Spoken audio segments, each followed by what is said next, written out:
This video is brought to you by Sleeping Duck. Check out the range of mattresses at sleepingduck.com. Hey guys, welcome back to JordsWoodShop. Over the next couple of videos, we're going to be building this beautiful king-size bed frame, which I made to suit this amazing mattress from Sleeping Duck.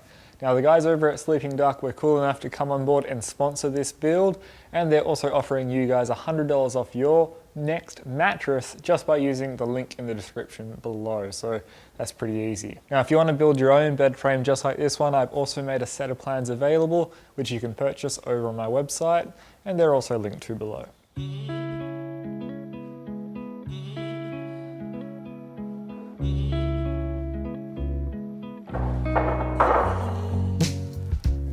Now I'm building my bed out of this rough sawn black butt, which I actually milled and dried and all that sort of stuff myself several years ago. So I've got a lot of work ahead of me to get this broken down into the usable parts that we need. But if you're building along to the cut list, it's probably easier for you to just go off and buy material which is close to the final dimension. That way, all you really need to do is either thickness it or rip it down to width, and you'll be good to go.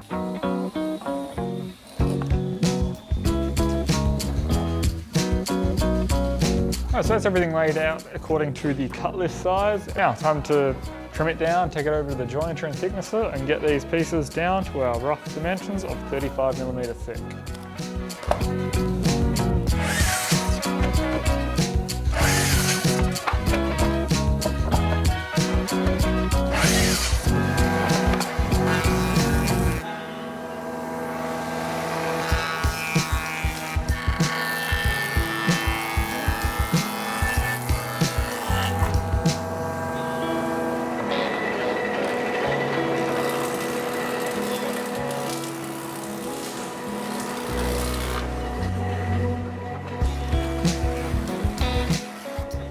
Alright, so that's everything milled, and I actually did that a few days ago, so it's been sitting there for 2 days to move around. What I'm going to do now is move on to the templates for this bed, and for this we need 2. The set of plans are going to have a better drawing than this, but basically we need a template for the short legs and a template for the long legs, which the backrest goes onto as well. So what I've already done is I went ahead and I cut out a few blanks which are to the correct size, and I'm going to mark all of that out.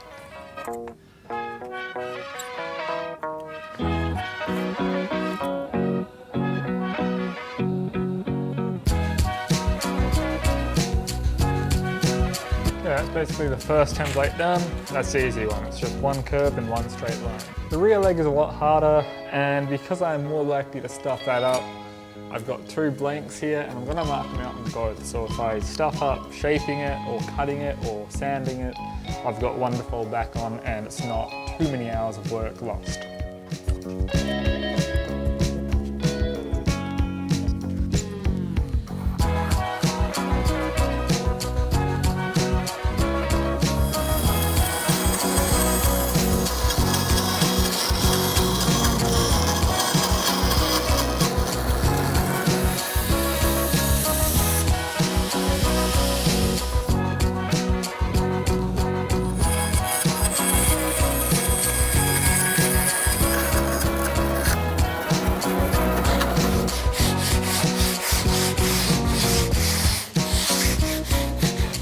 So that's the templates all done. Now it's on to actually getting all of this timber into its final dimension. It's all the correct thickness, but now we just got to rip it all to the correct widths and cross cut it to the correct lengths.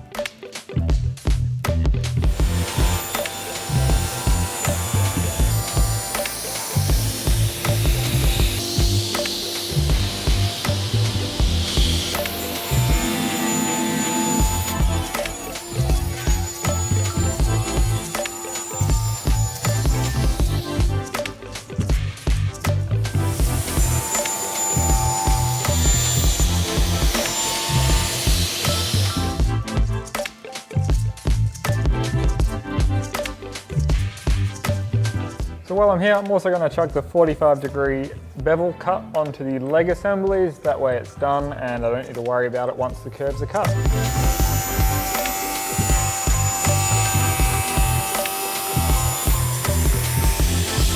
Oh, so this is everything here cut to length and the correct height, and basically we can start cutting joinery and profiles and all the stuff we need to do before assembling the frame. Before we do that though, I do want to assemble the leg assemblies for the footboard so we can cut the profiles out of them once they're actually in L shape. And by that I mean glue them up so they look like this.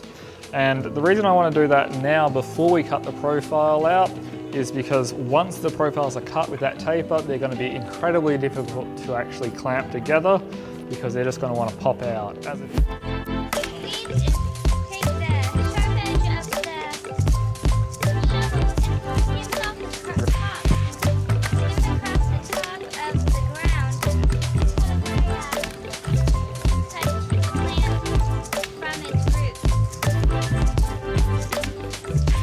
I decided to let those dry overnight because, well, I'm not in a huge rush for this build and it wasn't worth the risk of letting this miter separate when we started shaping this stuff. So, it's the next morning, and by the end of today, I think this thing will actually begin to look a little bit like our 3D model. I've got our template, I've got a sharp pencil. I'm going to start transferring all of these drawings and start rough cutting this stuff out using the bandsaw.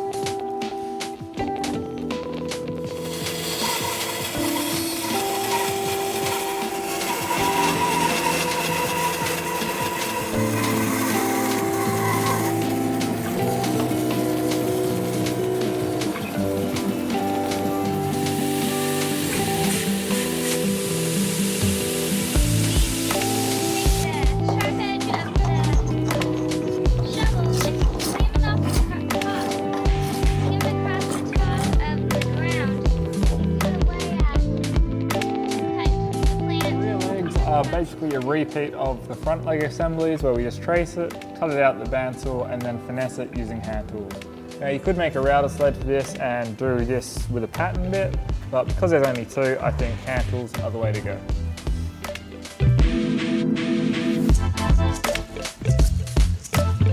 Now you can see the way we've laid this out here is with long grain going all the way up the backrest, and that is for ultimate strength. So just like you'd do on a chair leg, you don't want this to be able to come across and split across the grain. So we've got nice long grain all the way along the leg.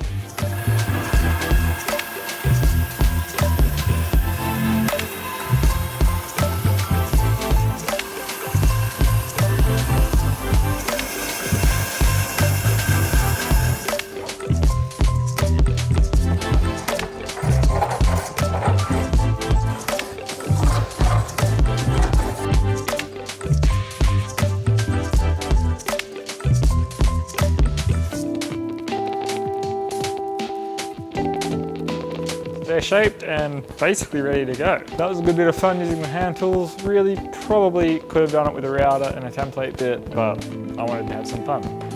Last thing we have to do is add a nice big round over onto this corner here, just to tie this entire thing together. Then we can move on to the joinery. Now the round over I'm putting on is pretty big. It's the size of this tape roll, and obviously I don't have a router bit that will be able to do that, so I'm going to be doing it all by hand.